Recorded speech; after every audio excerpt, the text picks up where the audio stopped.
চীনে ৭.১ মাত্রার শক্তিশালী ভূমিকম্প আঘাত হেনেছে।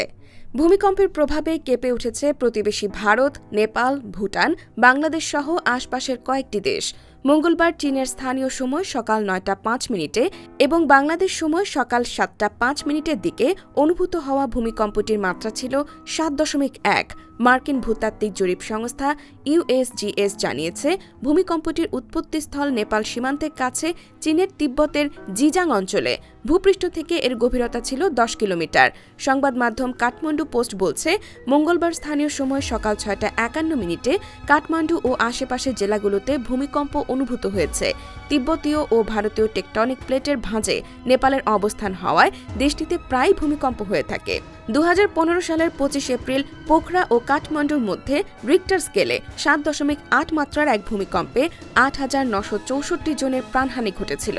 আহত হয়েছিলেন ২২,০০০ মানুষ। তবে সকালের ভূমিকম্পে কী পরিমাণ ক্ষয়ক্ষতি হয়েছে তা এখনও জানা যায়নি।